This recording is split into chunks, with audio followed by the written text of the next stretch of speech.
Welcome to late season elk and deer camp. I'm out here with my dad.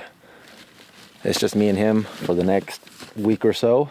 It's been an interesting time so far. This is actually day number 3, but we spent the first 2 days essentially just moving spots, because our first spot that we went to, no fresh sign of deer, no fresh sign of elk, and it just was not good. So we spent yesterday and all night last night driving and relocating to a different part of the state. Today was really rainy. Right now we have about an hour to 2 hour window where the rain lets off a little bit. It's drizzling, but it's not bad. It was really raining earlier, so we took advantage of this little gap between the rain to set up our shelter. So this is our Kodiak canvas. This is a 10x10 shelter. This is my first trip out with it. So far, so good. We're expecting a lot of precipitation on this hunt, as you would expect with a late season hunt. We already have snow on the ground, and we're expecting to have rain for the next 3 days or so, with snow coming in afterwards. But with where we are, elevation-wise, all that rain might just be straight up snow. So we're gonna be here for a little bit.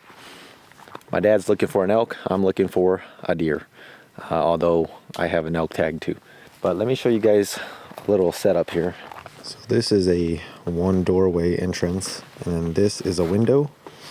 And all throughout our tent, we have these guide out points to stake the tent into the ground so that when the wind comes, it doesn't go flying away, because this is not a freestanding tent. So you have to pitch it out with all these cords and stakes.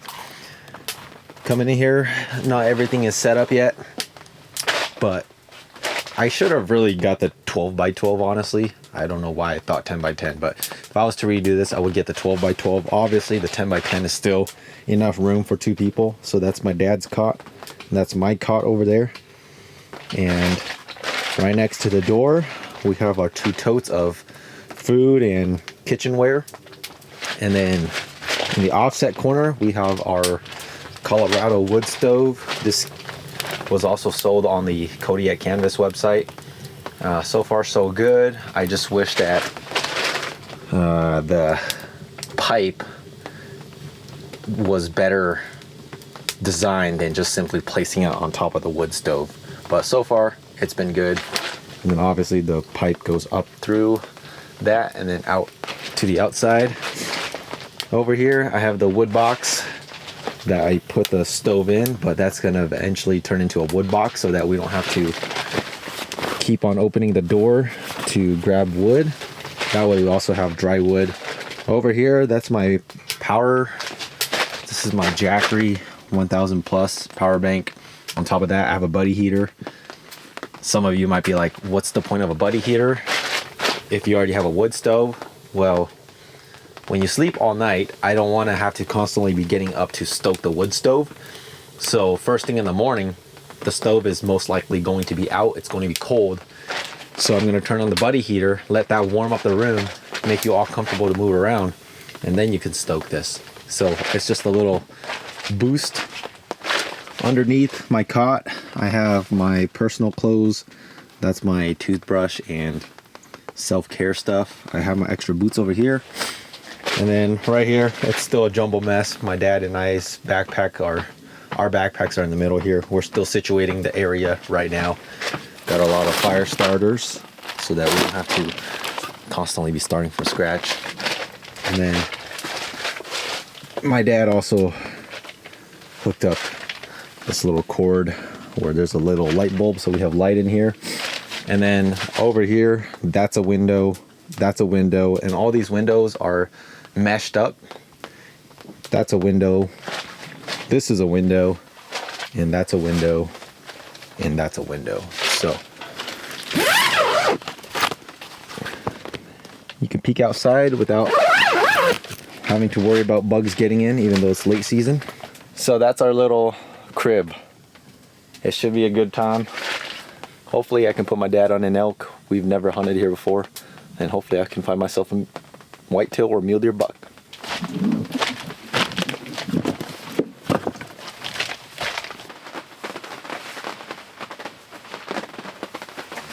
A little bit of context as to what we've been doing all day. So right now the rain's let up, as I mentioned previously, from like 9 o'clock to 2 o'clock p.m.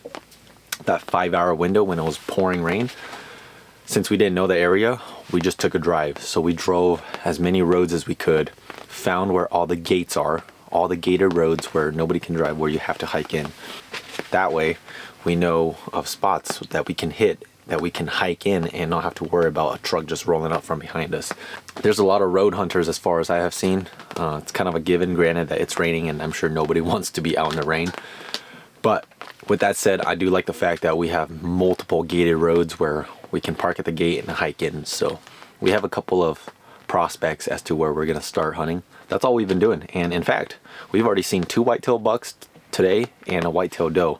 I could have easily shot that 3-point and that spike if I wanted to. Just get out of the truck and shoot them. But road hunting just isn't my thing. And I just find no reward in shooting a deer like that. So we're going to hunt how I want to hunt, and we're gonna stick to that. So with that said, we have a couple of spots picked out. We'll see which one we pick for tomorrow.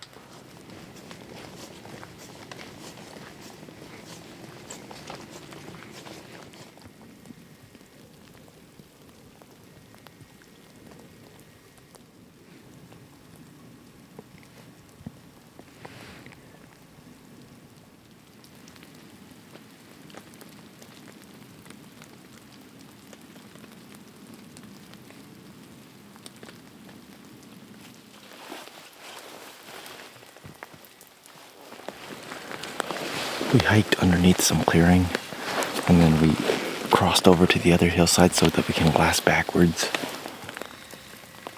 I don't know if there's anything, but it's snowing, and I am sweaty.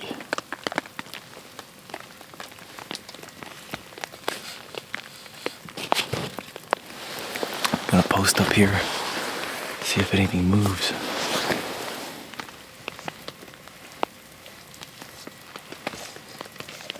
Oh, Dad. Dad, I see elk. Up here. I think it's 3 cows. Let me see if there's a bull. That's too far. Oh, You see him? yeah. I see elk.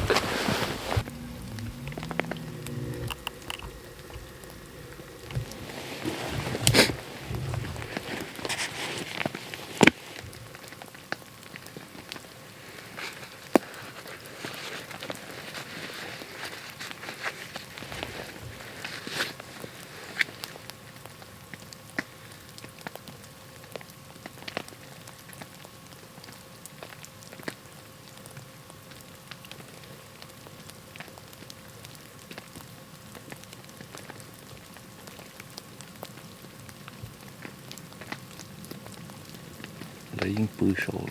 Yeah, what the hell? Okay, yeah. It's too far.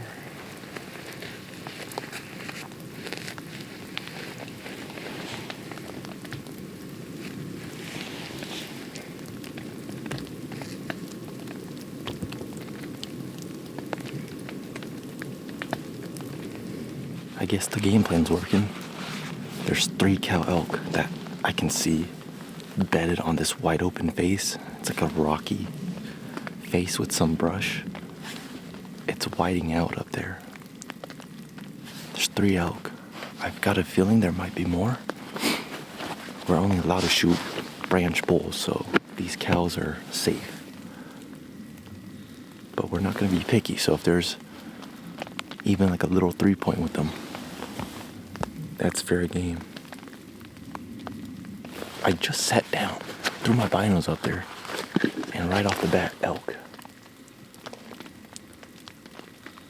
719 yards. We can close the distance if we need to. I do like that this valley is very tight, so the shots aren't as far as they look. But alright, we got elk up there, so I need to situate myself. See if there's a bull with them.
We've got 2 of the cow elk bedded.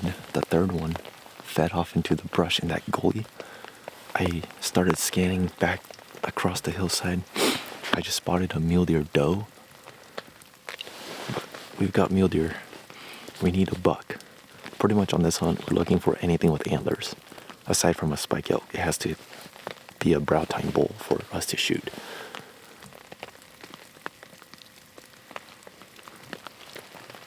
I think there's 2. I can't tell.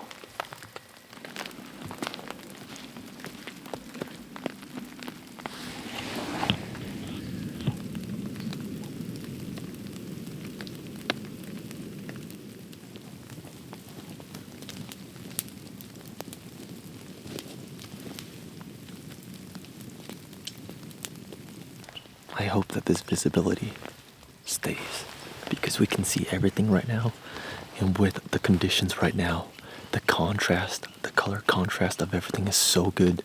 The mule deer are standing out, the elk are standing out. That's a herd of 3 cow elk that, as far as I can see, they were bedded, and I'm pretty sure they were bedded there all day. We just came in here, just never picked them out, because when they're bedded, it's hard to see them. And then down the ridge from those new 3 cow elk, I spotted a mule deer doe. In fact, I spotted that doe first, and that's what led me to scan that far side, and then that led me to seeing the elk. So we have a doe over here, she's in the thick brush. We got 3 cow elk up here, and then we still have the 2 original mule deer doe and fawn right up above us over here. They're working their way onto this rocky knob, and the original 3 cow elk, I don't know where they are. So they could either be bedded down or they just fed to somewhere where we can't see. But everything's clearing up. Even the rain is letting off, which is awesome. But it seems like there's a lot of critters around. Nothing with antlers yet, but just the fact that we're seeing elk and we're seeing deer is already such a huge plus, because we've never hunted this before. And just seeing animals, it gives you a boost of confidence that, oh yeah, there are animals here, and you're at least doing something right. All your game plans are not just a total misjudgment and failure. So elk and mule deer just need a branch bull. We just need a bull to step out.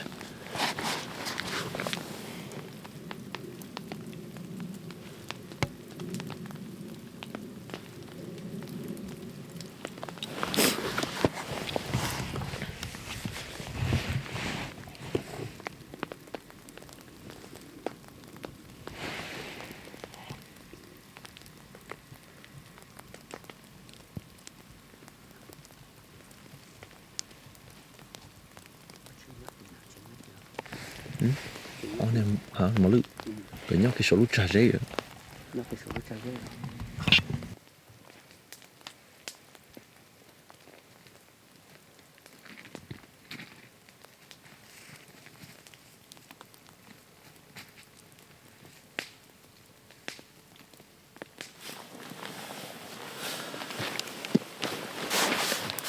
This has been my routine.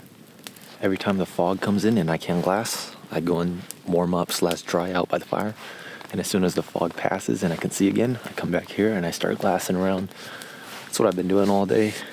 Luckily, the fog isn't sticking and it's not super, super thick.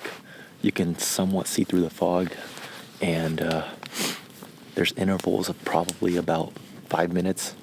You get a good glassing window for like 5 minutes, and then the fog comes in for about 5 minutes, and then you alternate between that. It's almost prime time, so I'm hopeful. My gut instinct says that this is just an antlerless ridge. Cow elk and mule deer does. I feel like all the bull elk are one ridge over into just a bunch of nasty, thick stuff. That's typically where you find these late season bulls. They don't want anything to do with the cows. They just want to be off, isolated in thick, nasty areas where there's no human pressure. And then kind of the same deal with bucks. But right now, we are still kind of playing with the rut. So if you see a doe, there could be a buck chasing her. I spotted 2 new mule deer fawn and doe up in this middle ridge, and I looked at them. They were way up at the snow line, and they kept looking upward. So I'm hopeful that it was a buck. And then, like 5 minutes later, I look on the horizon. There's a cow elk standing behind them, and out funnels some more elk, and it seems like it's just 4 more cows. So we've seen 11 cows in this ridge, and 6 different mule deer does and fawns. No bulls. But every animal we have seen have been way higher than we are in elevation, so it kind of confirms my thought process that we're not going high enough to find elk and mule deer, because we're just looking up. But it's a really promising sign that we're seeing elk and we're seeing deer, because we still have the herd B of elk over here bedded down. They're still bedded down last time I checked. Yeah, they're all still bedded down. And this herd just came way up from up top. I think they came up and over to our side, so just try to take as much intel as possible. And then I don't think anything's happening tonight, but it's a lot of good intel. After I take in all of this stuff, I'll brainstorm an idea and see what we can do tomorrow depending on the weather.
We're hiking into a spot that's pretty high up in elevation compared to what we've been doing.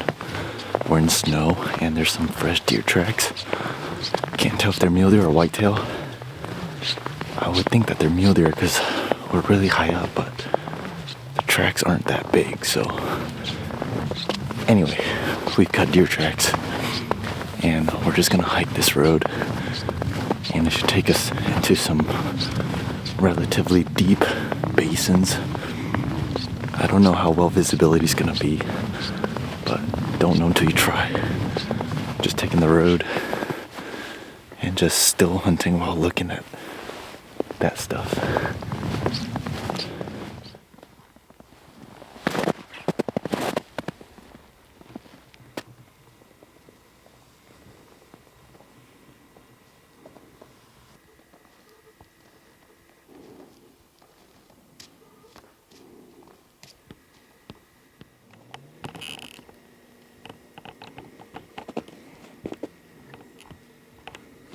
I just spotted a white-tailed doe down on the road below us. She was standing on the road, and then she cut up off the road. So she's coming up towards us, but she's going the other way. It was a white-tailed doe. There's a lot of fresh deer tracks up here, so I'm hoping that there's a buck not too far. Just bumped a deer. It's running on the road. I don't know if it's a buck or a doe, but it's a whitetail.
just trotting with her tail. I saw the head, kind of. I didn't see any antlers. At least I didn't see any. It could have been a buck. I don't think it was a buck though.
Frick.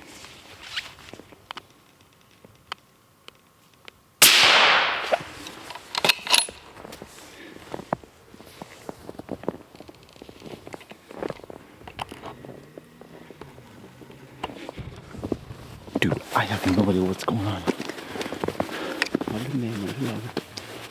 Whitetail. I don't know what happened on the first two shots. Oh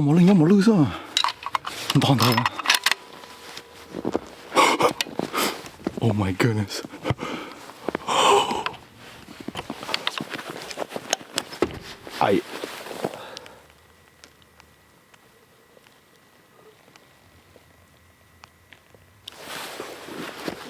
I am speechless.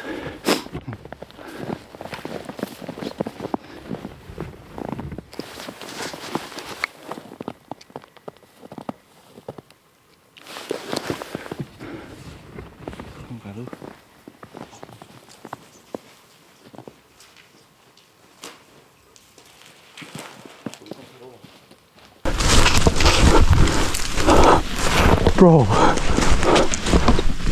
I was so worried. What in the world? I am so lucky that this buck is all dumbed up from rutting. Oh my goodness. I don't know what happened to my first two shots. I shot and the buck was just standing here. I don't know if it was on video, but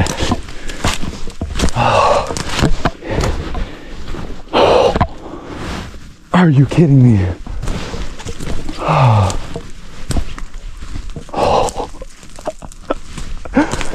Oh my goodness.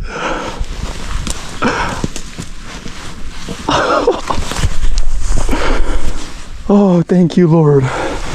God is so good to me. Oh my goodness.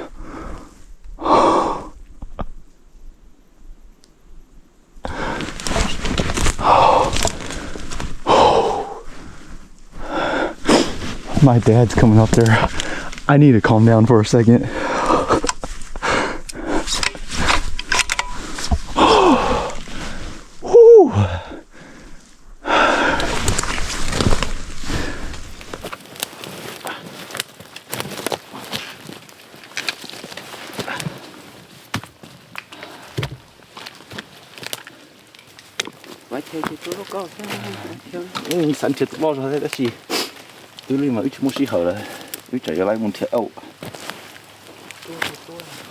Now I know a lot of people are just like, you know what, we're more happy that you got a deer more than the kill shot, but it's a standard that I put on myself. I don't do it because other people want me to. I try my best to get a kill shot because I want to do it, and that's the standard I put on myself. Today, I guess, it wasn't one of those days. We're primarily looking for elk, but we just have a deer tag in the back pocket just in case an opportunity like this arises. This morning, day 5, my dad and I, we were super tired, and we woke up at 8 o'clock a.m. When it comes to a lot of these late season hunts, I don't force myself to get up super early, is because when the deer are rutting, it's an all-day thing. And funny enough, when it comes to late season hunts, I hardly ever see animals at first light. A lot of my action occurs around 9 to 12 o'clock, 9 a.m. to 12 o'clock afternoon. And right now is 11:27 a.m. So we shot this buck probably right around 11:15, 11:20 in the morning. But to backtrack, my dad and I, we woke up super late, and we drove up to this gate that my dad wanted to come hunt today because he just wanted to hunt gated roads. He just wanted to get away from all the road hunters and the traffic. And we found this gated road the first day we drove in here. And so I'm like, you know what? I looked at onX, like behind that gated road, it seems like it just goes into a lot of dark timber country, which I'm all for. And so we hiked up this morning, and for like the first half mile, there's some decent deer tracks. And then half mile into about the 2.5 mile marker, there was a 2 mile stretch where it was desolate. There was no fresh deer tracks. There was no sign of anything. And so as we're walking in here, I'm like, man, this might just be a complete bust. We might be going in so far to just see absolutely nothing. But then right when we got past that 2.5 mile marker, that's when I started seeing deer tracks, like fresh deer tracks on the road in the snow again. And right when I started seeing that, there was a gap in this gully over here where I was able to see the road below us. And the road below us is whited out, and in the middle of the road, there was a black dot. And I'm like, that black dot looks oddly familiar, like a deer. So I threw the binos up through the gap, and sure enough, it was a doe facing directly away. And in the binos, I saw her for like 3 seconds, and then she was walking up the road, and then she cut up off the road, and she started hiking up towards the road that we were coming in on. So we were coming in from the road up top, the doe was down low, and then she was cutting up this way. And so I marked a pin on her, and I'm like, okay, once we get to this point right here, I'm gonna be very cautious because I know there's a doe in here. And right now, if you see a doe, you don't know what's lurking behind her. And before we got to here, like 500 yards that way, we actually jumped another deer, another whitetail. It was in the middle of the road, but I was so busy looking down below me that I forgot to look at the road. By the time I looked on the road, I already saw the whitetail waving. So I bombed over after that deer, and she eventually got up off the road, and she was standing on top of the road. And at that time, I was now focused on the road. I wasn't looking above or below. And then she finally turned and then started going over the rise. And I think it was the doe because I saw a quick glimpse of her head, saw no antlers. So we come over 500 yards, and that point right up there, you can see right up there, I come and peek over the rise, and like 30 yards below me, there's a doe facing directly away from me, downhill, squatting on her hind legs, squatting, and she's urinating, and she's in that position where she's urinating because she's running as well. And so she had no idea we were there. So I signaled, my dad was like 15 years behind me. So I just signaled my dad, like, stay put. And so I'm looking at this doe, and I can hear twigs breaking behind over here. And this doe never looked at me. She kept looking behind her, and I'm like, this doe is acting like she's rutting, and she keeps looking behind her, and there's twigs breaking behind her. I'm pretty sure there's a buck. Is it a big buck? I don't know, but there's a buck. And finally, after I kept moving my tripod around, I think the doe kind of looked up a little bit because we were kind of silhouetted. My heart started going. I was shaking a little bit, pulled my gun off my gun bearer, and through a gap like 10 yards over here, I see the body of a deer move through, and I'm pretty sure that's a buck. As you can see, there's a lot of trees, so your shooting lanes aren't very big. He comes through right through one of these gaps right behind me. I see rack, and I'm like, he's good enough for me. He comes and stands right here, literally right here. And he just stands broadside. I'm like, chip shot. It's like 40 yards. I raise up my gun, I shoot, buck doesn't move. I'm like, what the heck? Rack a second one in, I shoot again, buck doesn't move. And then at this point, I'm like, what is going on? And so I rack my third one in. I only have 3 rounds in my gun. I don't know what's going on, but make it count, because I think I was actually hitting a tree here, and it never even got to the deer. And then the third shot, I put it right here and shot, and he dropped on the spot. Didn't move, didn't run. That's it. I'm pretty blessed with this buck. So that's pretty much this little hunt. My dad and I, we still have elk tags to focus on. So as much as I would have loved to keep hunting for a bigger whitetail, you know what? This is what God gave me, and I wasn't gonna say no. So pretty happy with him. He's all rutted up. Just a nice 4x4, 4-point, 8-point, wherever you're from. Gonna try to get back to the truck before dark, hopefully. So pretty tickled with him. Just, this might be my first ever timber whitetail. I don't think I've ever killed a whitetail in the timber before. I think pretty much all of my whitetails I've shot so far have been in clear cuts. So, well, I take that back. My first ever deer, a whitetail doe, was in the timber too. Shot her like at 20 yards. But other than that doe, this is my only true timber whitetail. Couldn't be more pumped. Just awesome.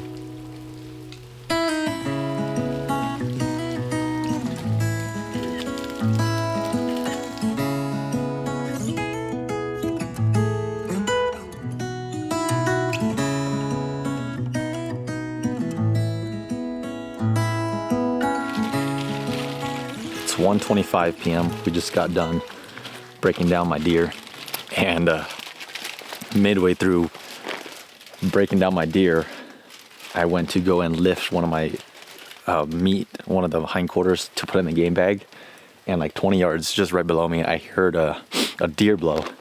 I whipped my head around, and it's literally the biggest 5x5 whitetail I've ever seen in my life, just taking off like 20 yards right below us. He was a stud. I mean, you always hear people saying the biggest buck I've seen or the biggest bull I've seen, but over the years I've hunted, like, I've tried to always be as realistic. Like, many times they're not as big as you think they are, but that buck right there, 20 yards away, I saw him so good for like a solid 4 seconds just running through the trees. He's probably like a, I don't know, 150, maybe 160s. I don't think he's 160, but like a 150 typical mainframe 5x5 whitetail buck just took off that way. But anyway, with that said, I knew that big timber like this, there's a lot of big bucks lurking around, but I took this guy and I'm extremely happy with him. But mainly it's because we still have elk tags and we're already halfway through our hunt, so I don't want to keep having to worry about, do I go shoot a deer, do I go shoot an elk? I don't want to just be done with deer and just be strictly focused on elk. So that's a big buck. Maybe he'll be one for another time, but I'm happy with him. One of the things here is there's a lot of things going on about CWD, chronic wasting disease in deer. And so one of the things that you're required, if not required, then recommended to do is remove as much brain matter at the kill site as possible. So I kind of sawed this guy's head and I pulled out all the brain and I threw it and left everything here at the kill site just to help prevent or limit the spread of CWD. So everything's loaded up for the most part. We're gonna eat some lunch and then hike on out of here. That was a nice buck.